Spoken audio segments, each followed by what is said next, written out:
Ryan Hodge, who oversees our works in Liberia.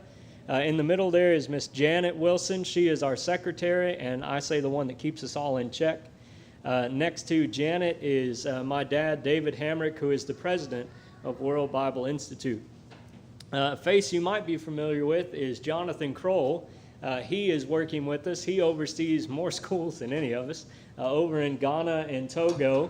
And also John McKenzie oversees our works in the Caribbean. But there's another face I need to put up here, and that's Jonathan's wife, Lacey. She has gotten her degree in counseling, and she is now able to do that counseling through World Bible Institute. So if you ever get a chance, go on our website, and you'll see Miss Lacey listed there as well with her work. Very grateful for both of them. Now, this is why we need so much staff. World Bible Institute has 27 schools of preaching on 5 different continents throughout the globe. And we have requests for new schools about every week. You see up here I have the blue dots are current with red being potential. If I'm being honest with you, I could put red dots all over the place. People are constantly asking for more help, constantly asking for more schools of preaching. Whenever we start to think just how unreceptive our area can be, whether that's in where we live or throughout our nation as a whole, the direction we're going, I can promise you the rest of the globe, many places, millions of people are turning to God throughout the globe. And we have schools in Mexico, schools in the Caribbean, one in El Salvador. We have a brand new one in Colombia that I want to tell you about this morning. We have one over in Ukraine, which is currently on hold because of the war, but it is in the first city that was attacked during all the bombings that have gone on. It was the first one they hit. They took out the airport in Ivano-Frankivsk and have not touched it since. So because of that, we've actually been able to work on a school. We had one before the war. We had to move further west, and this building is almost completely done. It can hold up to 300 for their worship service. It can house up to 20 preacher students, and it also has a vocational training of a mechanic shop there as well. And we already have dozens of people who are lined up waiting for the school to start. Be praying that the war ends soon, because the Church of Christ has grown tremendously throughout this war. And so as soon as the war is over, we're going to get this school up and running. So that's why it's listed as one of our current schools, because as soon as if the war ends tomorrow, we'll have the school running by Tuesday. That's how close we are to getting that off the ground. We have a school in Liberia. We have more schools than I can fit dots in Ghana and Togo, West Africa, about 12 schools in those 2 countries. We have one in Kenya, 2 in Tanzania, 1 in South Africa. Now jumping over to the far east, we have a school in Pakistan, of all places. Did you know that there's over 40,000 Christians in Pakistan? When I think Pakistan, I'll be honest with you, I think Muslim. But there are dozens, maybe even hundreds of churches of Christ throughout Pakistan that need our help. And we currently have 6 schools in India. Now you can see why we're constantly growing and needing more staff. Now, with each one of these schools, we have a few things that we want to keep in mind. One, we want them to be indigenous. We want them to be their own school, their own work.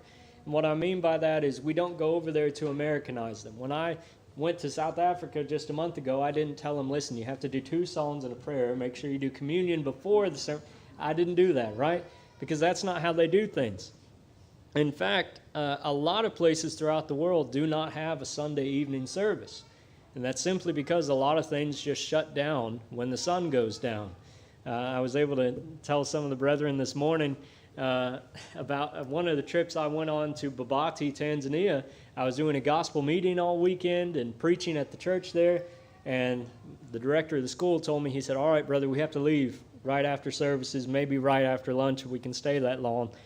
I said, well, I was really looking forward to fellowshipping with the brethren. Why do we have to leave? So you don't understand. We have a 3.5-hour drive. We don't have a very good car. We're going through the Tarangire National Park.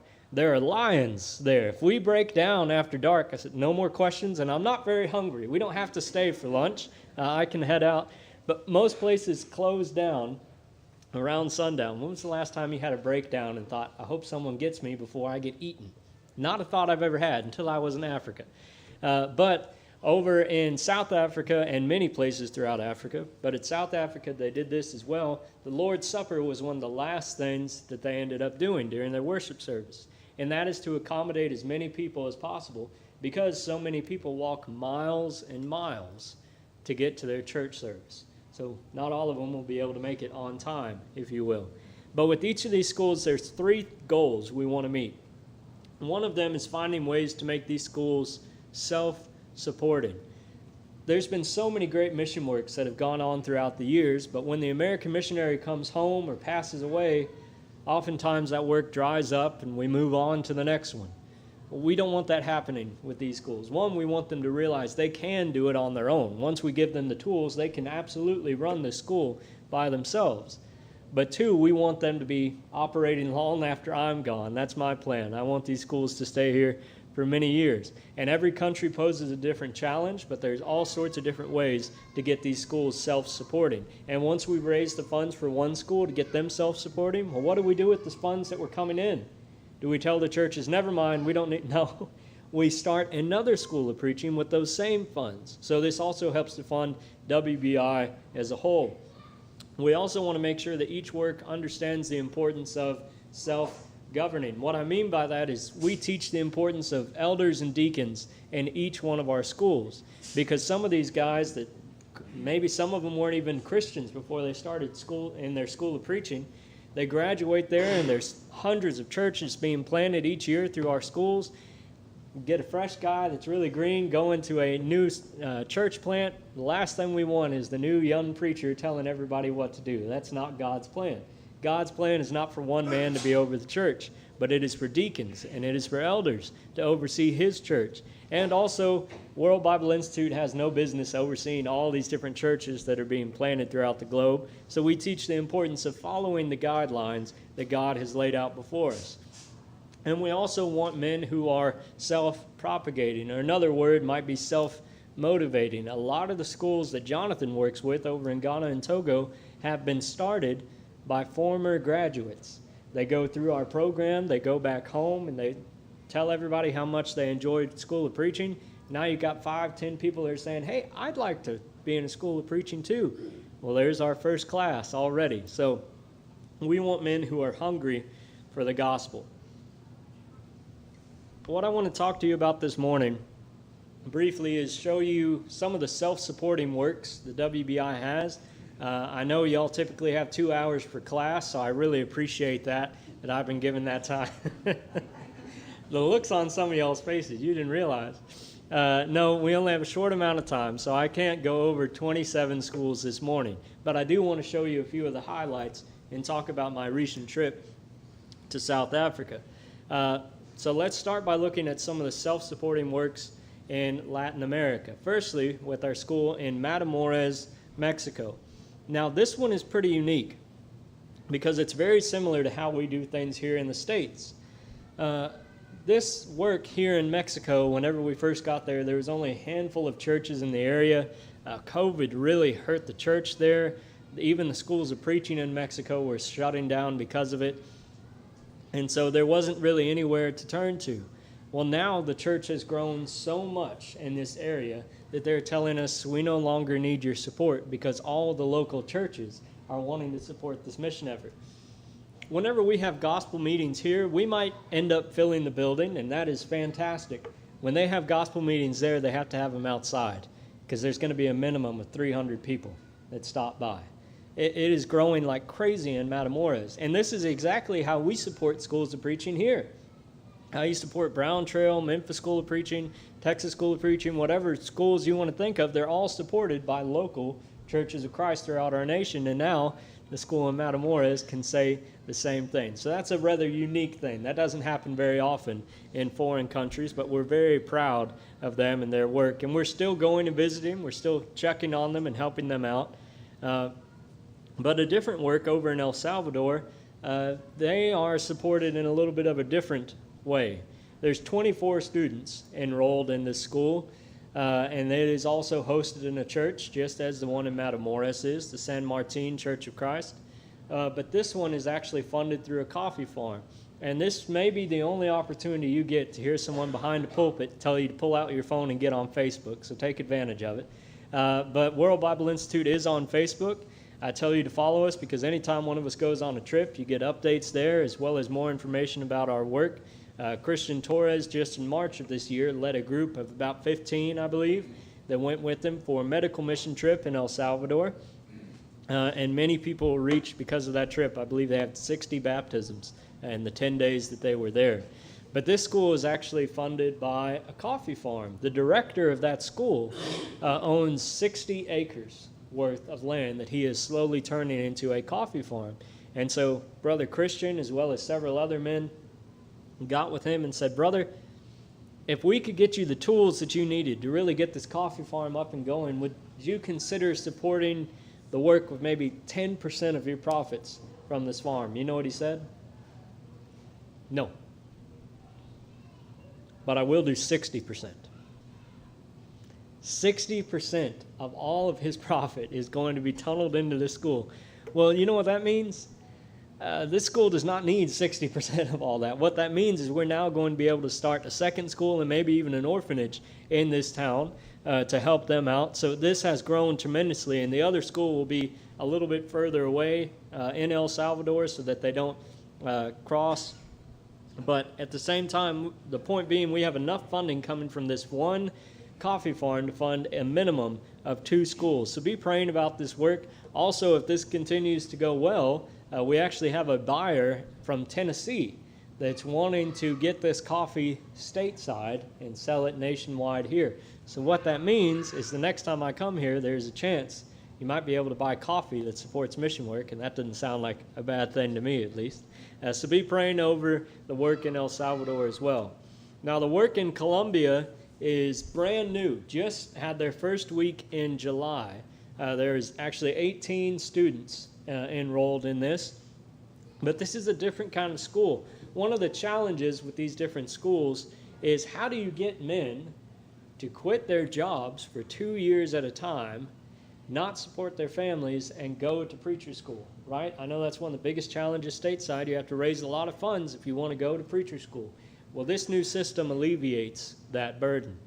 What it is Monday through Friday, they have online work, online classes that they do throughout the week at their own pace. And then on Saturdays, they meet in person to go over some more material, to get some practice, as well as their testing done. Because of it being online and in person, it is a 3-year program instead of a 2-year. But here's the very interesting thing. If we can do this to where all of our classes are online, you only need a church building to meet, you only really have to have one person on staff, this will be one of the cheapest and most effective schools that we have ever worked with. And what's very interesting about this is we partnered with World Video Bible School, which you may be familiar with. They are providing us with our entire first year's worth of online curriculum. And Brother Roger Medina and Christian Torres that I mentioned earlier, they are working on recording years 2 and years 3 worth of classes for online. Once we get this curriculum completely finished, what's so amazing about this is we can take this work and duplicate it all throughout South America because it's entirely in Spanish. If I go over there, I'm going to have to use a translator. My Spanish is not near as good as it was when I was in high school, and even then it wasn't great either. But the point being, anywhere that they speak Spanish, you can now put a school of preaching there with only one person on staff and have them be able to keep their jobs. So this is a huge opportunity that we have, and if the Lord wills it, it's going to work, and oftentimes when working with God, it works out even better than we initially planned. Now, we have over 15 schools in Africa. I would love to spend a bunch of time talking to you about Jonathan's most recent trip he just took a few months ago over in Ghana. All the 12 schools that we have in Ghana and Togo, his most recent medical mission trip, or what's going on in Liberia, or our school that we have in Tanzania. There's the only church in Christendom in the area. There's 5 Muslim mosques within walking distance, and yet they average 24 baptisms a year, 90% being Muslim. I would love to spend all that time talking to you about those works. But for the remainder of my time this morning, I'm going to talk to you about where I just was last month. over in Ironside, South Africa. Ironside is about an hour south of Johannesburg. This was actually the longest trip I've ever been on to get there. To get there and back, I was over 40 hours on planes, which sounds like a lot, but I was telling myself that I think I can live with it, sitting there and watching movies for over 40 hours, drinking water and having snacks. People used to take months just to get to Africa. I would still be on my way there if I had to go the old way. So I'm very grateful that it was only 2 days worth of travel to get there. But over at our school in Ironside, this is one of our bigger programs. We have 47 students that are currently enrolled over 3 classes. The reason we have 3 different classes is because that's the way Gift likes to do things. Gift is our director over this school here in Ironside. The first year, the new students, the ones that are fresh, go out into the community with Gift. It gives them an opportunity to, one, work on their Bible study skills and in-person skills, but it also spreads the news about our school there and letting people know about the School of Preaching, where the second years go out and preach at local Bible schools on every weekend. Let me explain something. What we have is a School of Preaching, and that's for any man that wants to dedicate his life to preaching the gospel. We can help him with that. Bible schools are for anybody and everybody who wants to learn more about Jesus.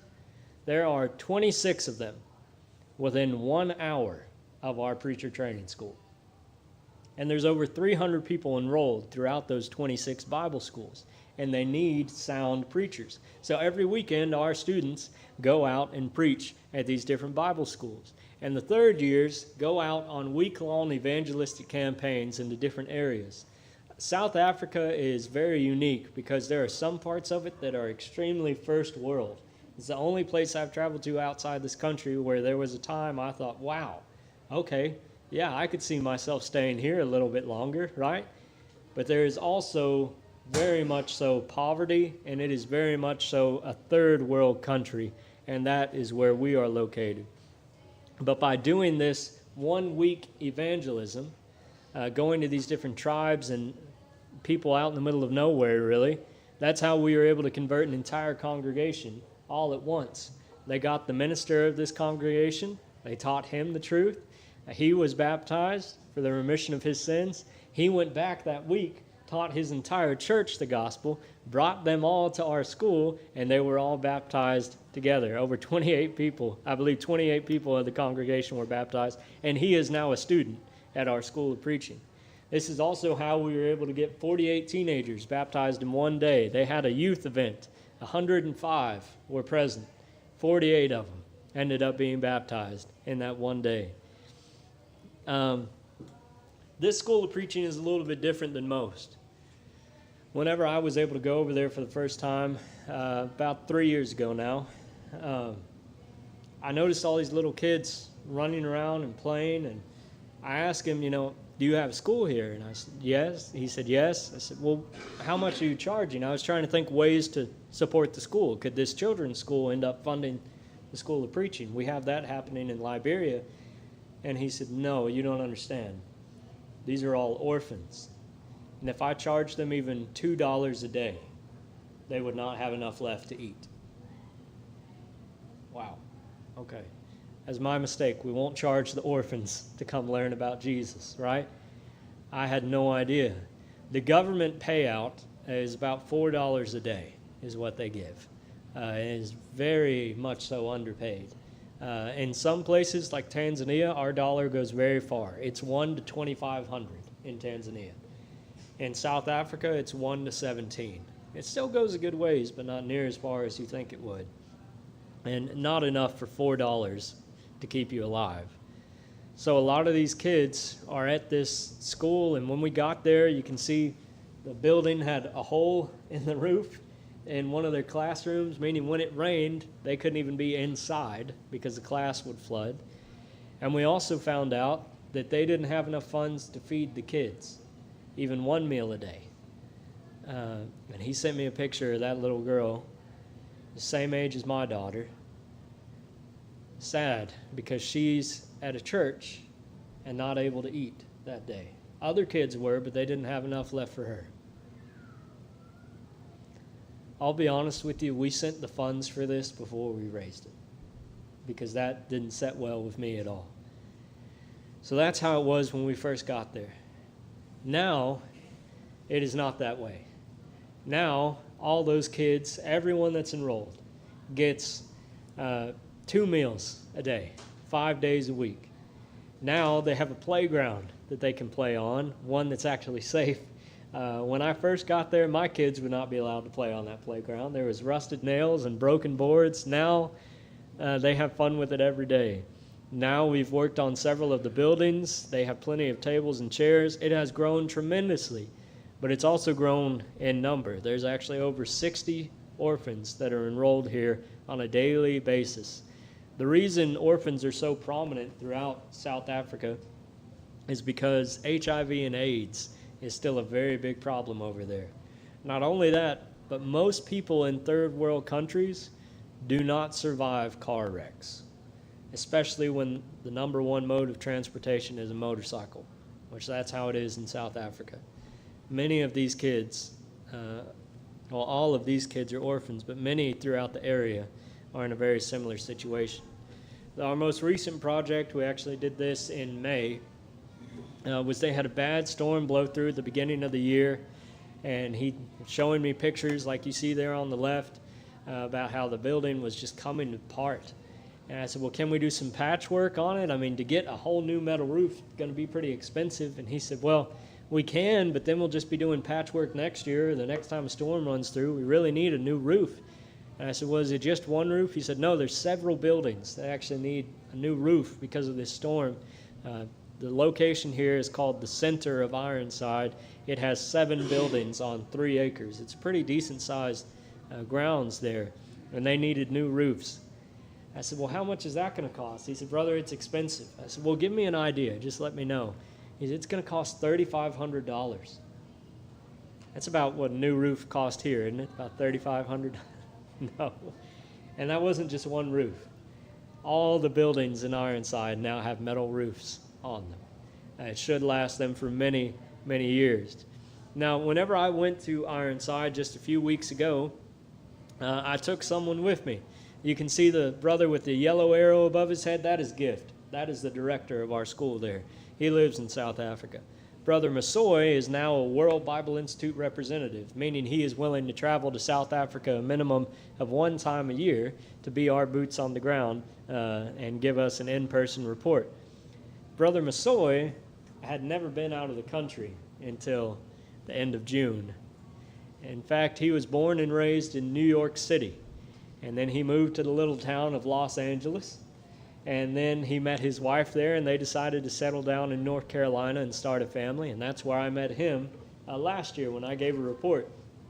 And he came to me and he said, you know, I think I want to go on one of those mission trips with you. What I should have told him is be careful what you wish for, because I know what happens once you go on one. You don't come back the same. You're absolutely changed. And that's how it was for him. One of the things you have to be when you go on these trips is flexible. I heard one brother from Africa say, you Americans, you think you get all the things done, you think you have everything going on, but we have all the time in the world. And that's true. Africans, to them, time is very flexible. Okay, let me give you an example. We were told that we would teach each day that we were there from 10 to 3. I said, fantastic. I'll take the first day, Masoy, and you can watch me, see how things are done. Then you can teach the next day. He said, okay, that works great. And Gift says, okay, I'll pick you up about 10:30. Masoy goes, well, I thought you just said. I said, all right, thank you. We'll be here at 9, too, if you can get here earlier, but 10:30, that works great. We'll be in the lobby waiting for you to pick us up. We get there about 10:30.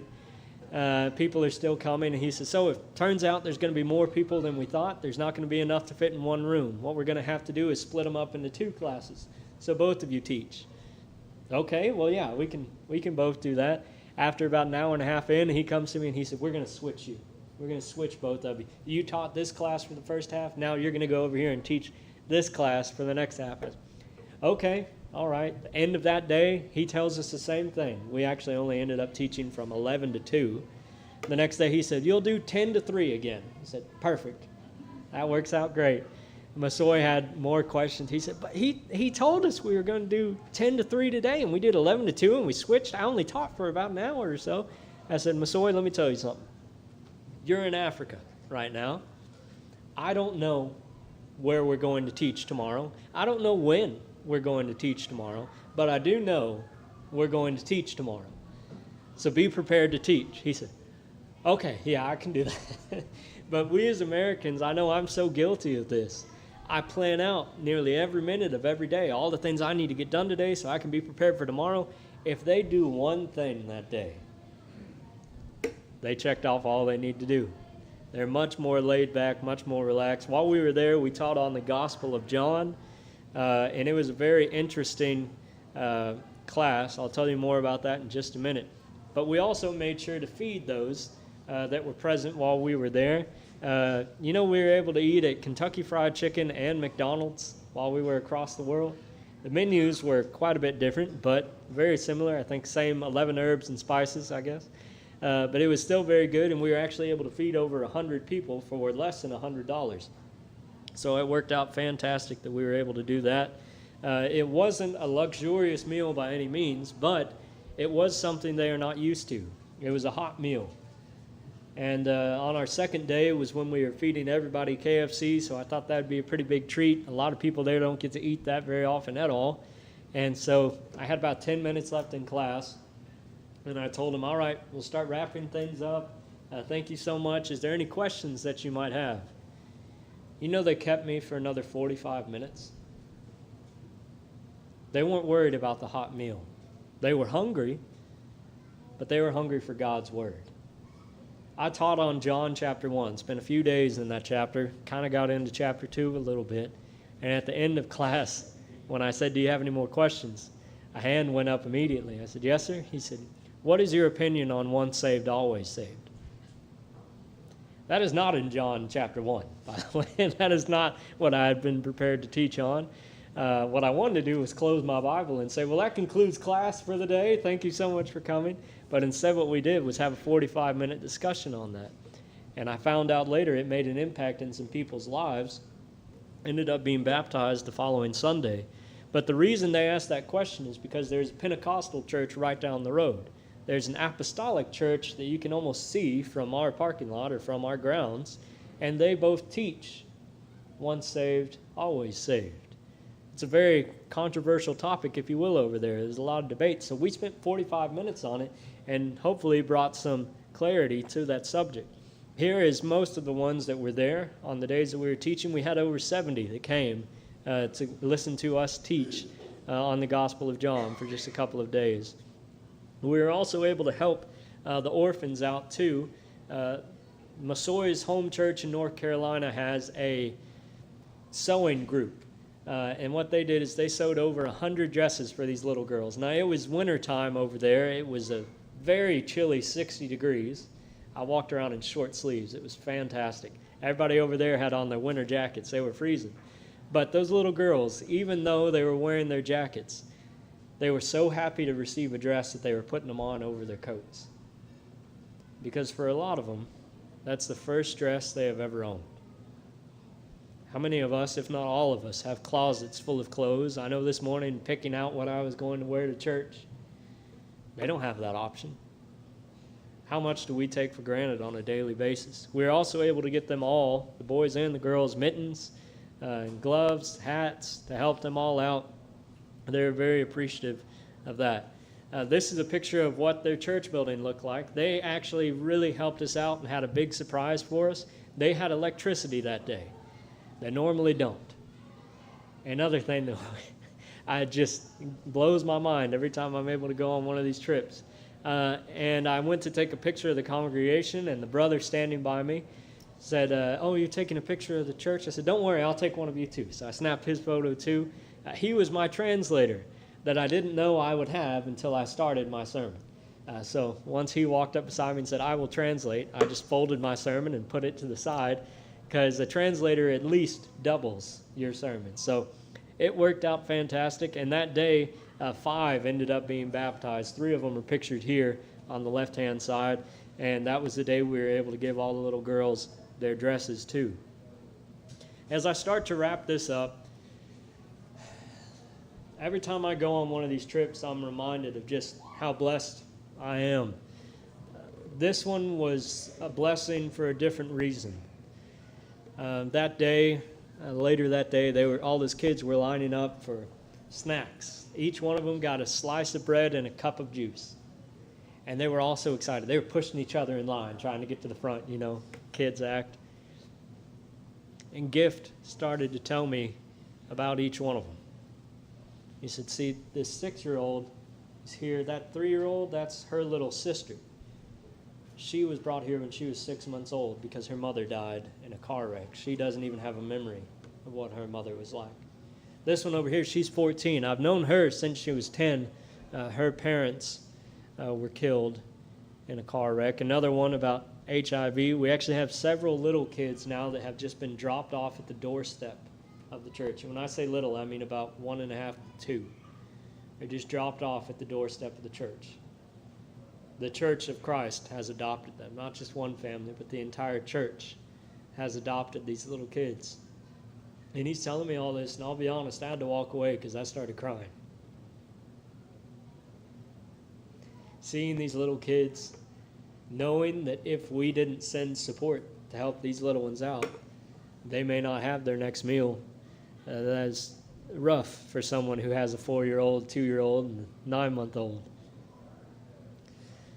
But I'm very grateful that we're able to do this. And what I came home with this time was a sense of gratitude that I still have all my kids, that they're healthy, and that I'm still around to take care of them. Because I know maybe even in this congregation we can't all say that. But because I can, I count myself among one of the most blessed. The work at Ironside has 47 men who are training to preach the gospel. We have over 60 children that are now enrolled in full-time in our school for orphans, and it's ran entirely by volunteers from the Church of Christ there. Dozens of churches have been planted each year, and hundreds are being baptized each year. Last year, they reached 205 in this one school. And my prayer is that this church here will continue to support the work of WBI. I can tell you one of the things I'm working on, this is their church building from the outside, is trying to increase the funds for this work. To train 50 men, we're currently only sending a little over 1,000 a month. And quite frankly, that's just not enough. 2,000 is going to help them out tremendously. This will help them to get electricity, to get a printer, to get things that we don't even realize are so beneficial in starting a school. And to train 50 men, or almost 50 men, for 2,000 a month is pretty incredible. We're also trying to increase the funding for our children's school here to get them to where we don't want to take away the opportunity that we are able to feed them both spiritually and physically, a minimum of 2 times a day. So that's what we're working on there. I want to tell you about some really awesome news. We just are in the process of acquiring 5 acres of land that is within walking distance of this school. And what we're going to do with that is we're going to begin working on getting them self-supporting, specifically through agriculture, pig farming, chicken farming, and even fish farming through this 5 acres. So we're working on getting a water well for that land, and we also have a school in Ghana that Jonathan works with. An entire year's rent for that school is only $3,600. So we're trying to get that raised as well. Those are all things that I would like for you to help with, but the things that I need most from you is your prayers. I need your prayers over this work. The time that I spent on Ironside is just one of 27 schools that we have throughout the globe. You are also more than welcome to join us on one of these trips. I know Jonathan takes several trips a year, but I think 2 group trips a year. I know Christian Torres does. I know Brandon Ferguson, Spencer Ross. There's opportunities for you to go on a trip if you would like to. Of course, supporting this work in any way that you can is always appreciated. I have more of these cards than I know what to do with. They're called Pennies for Preachers cards. About $20 a month is what we're asking for. 1 meal out of your month to help cover the cost of a preacher. If we can get 5 people to do this, On average, to train a preacher throughout the world costs $100 a month throughout our schools. So if you are interested in donating in any way, please see me. I'll be at the back. But I want to end with one last thing, to let you know that none of this would be possible without you and without others who support our work. We would not be able to have all 27 of our schools throughout 5 different continents. We would not be able to graduate over 200 preachers every single year. And we would not be able to reach over 11,000 people, baptizing over 11,000 people each year since 2022. We've been able to do that. So please continue to pray over this work. And if I could leave you with one last thing, realize how blessed you are. I do not mean physically. I love that we're sitting in an air-conditioned building in Texas in August, and I'm cool and I'm not sweating, but that's not what I mean. I mean spiritually. How many of us have several different copies of a Bible sitting on a shelf at home right now? I know I do. And if you have a phone, you have several different versions entirely for free. Brethren, I have been to places where people are ripping pages out of their own Bibles to share the gospel with someone else. Realize how blessed you are to be able to read it in your own language. We're still working on trying to do that in Pakistan and several others. They can't even read it in their native tongue. Spend time in God's Word. Study His Word and grow closer to Jesus.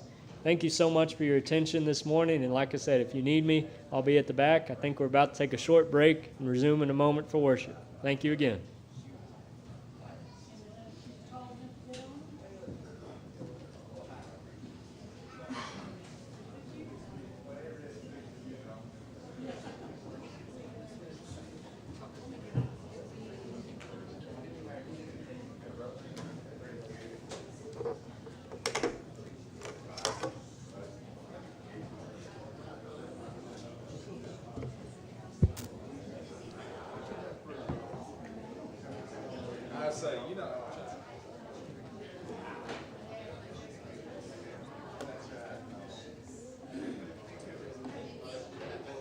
Great job, Caleb. Thank you. Yeah, Appreciate it very much.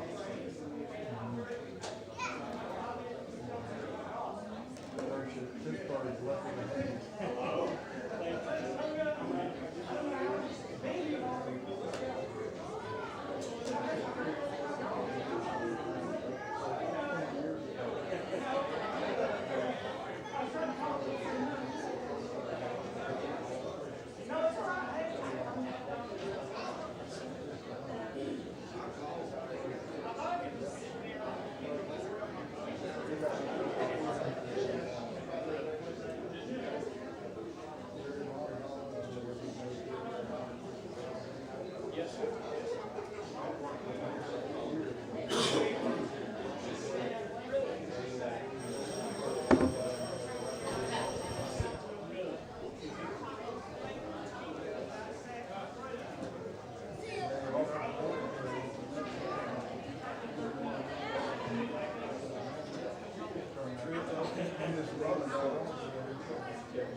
say yesterday.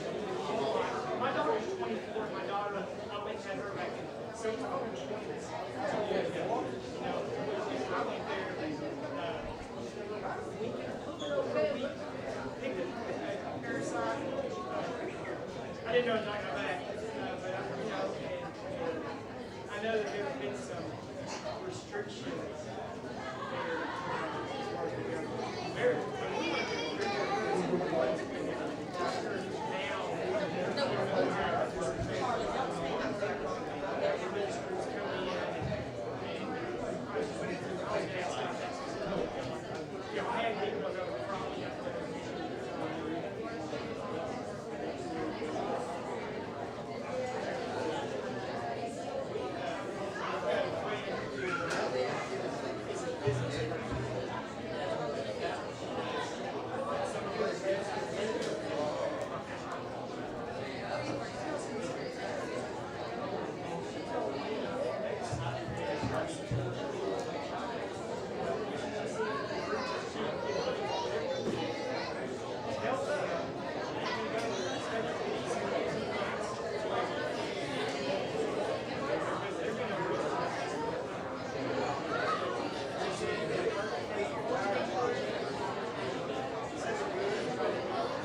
Hey, everybody, it's 11 o'clock. We'll go ahead and get started with the kids' service.